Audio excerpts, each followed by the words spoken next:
Number 29 in the Vinegar Syndrome archive range is Santo versus Dr. Death. Now, there was a recently announced release from Indicator called Santo that's got a couple of movies from there. I know there is a slew following this character, and I was really interested to check this one out. From 1973, Santo versus Dr. Death is really kind of fun. It falls into those kind of late 60s spy movies, like the two Jess Franco ones that Vinegar Syndrome released earlier on this year. Unlike Flint, those kind of movies where we have our hero Santo at the start of this one, who never takes off his silver luchador mask regardless of what he's doing. Well, sorry, he does take it off when he has a shower. You never see the character. Other than that, he's always wearing it. He turns out to be a secret agent for Interpol, and he's called in to investigate a painting. Interpol, you've been given an assignment. I have contracts to fulfill. I'm leaving for Spain to fight in the World Championship in Madrid. A painting that has been vandalised. We've seen it at the start of the movie, and this leads down to a case of models that are dying at the hands of a crazed doctor who lives in a castle. It is what it is. It's incredibly early 70s. It feels like it, and all the time I'm watching this, I couldn't help but think, why is he always wearing the mask? I love it. It's ridiculous, over the top and silly, whether he's flying in planes, whether he's relaxing at night, whether he's just walking down the street. He's wearing his mask.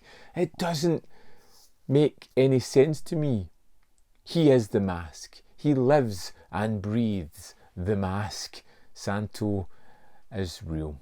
It feels a kind of lame plot. It's silly, it's over the top, and it's kind of somewhat interesting. I feel like we lose Santo for a lot of the movie. We should maybe spend more time with him, but he kind of goes in large parts as we follow the models living in this castle that are being killed off one by one, and a kind of Fu Manchu sort of basement that it has, dungeon, where it's all these like sandy floors and trapped rooms and brick, rough carved walls with metallic plates on it that shoot out gas or various other traps later on.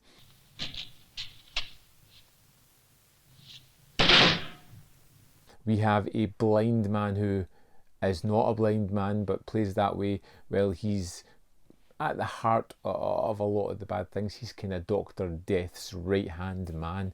There's so many things going on that it kept me interested, and it was kind of fun. And it does focus a lot on Santo's wrestling matches, which I found was a great inclusion within this one.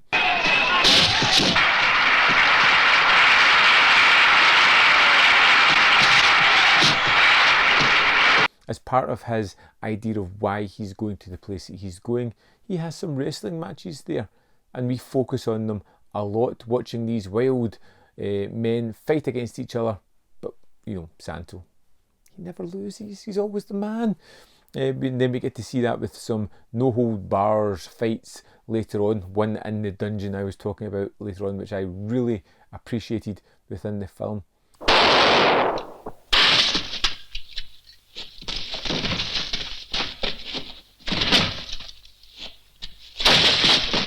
We also get a partner for Santo, which I really kind of liked. And my movie brain was telling me this guy is all kinds of wrong. He's going to be a traitor or something. Never quite goes that way. And I kind of liked the inclusion of that character, giving Santo an almost sidekick to bounce off again and someone to be on his side as they fought for good. Tomorrow we go to the Do Prado Museum. Santo versus Dr. Death was super interesting. I actually kind of liked it. I would definitely watch more of these movies. Was it the best? No, but it was fun. It was one of those lazy movies where I could just lie on the couch and just enjoy the hell out of it. Didn't have to take in too much. It wasn't super surprising. It was just fun. It kept going with its momentum. It kept having fight scenes or wrestling sequences or some fun moments. It was just fine. And I want to see more of this character. I'm intrigued now. I want to see further adventures of Santo, because I know there is a lot more, and I hope that maybe some of them will come to Vinegar Syndrome as well, which would be great to maybe get a box set of these things. I think I've proven that I'm blind. How did you do that? Very simply. Santo versus Dr. Death is decent. It's an interesting watch. Like I said, it's a kind of cheap takeoff of James Bond or In Like Flint or the Jess Franco Red Lips movies, whatever they were called again. I forget. Two Undercover Angels, I believe, might be one of them. But yeah, I had fun with those. I had fun with this. It was entertaining enough. I would love to know your thoughts on this film. Have you seen it? Are you going to check it out? Are you looking forward to Indicator's releases of Santo films as well? Let me know in the comment box below. We can have a little chat about it. While you're down there, don't forget to hit the like button because it helps the channel. As always, there's more content up here. You can see more of my stuff. And in the description box below are links to the Patreon, the membership programme and manvfilm.com. All ways in which you can support me. Thanks for watching. I'll see you next time on Man v Film.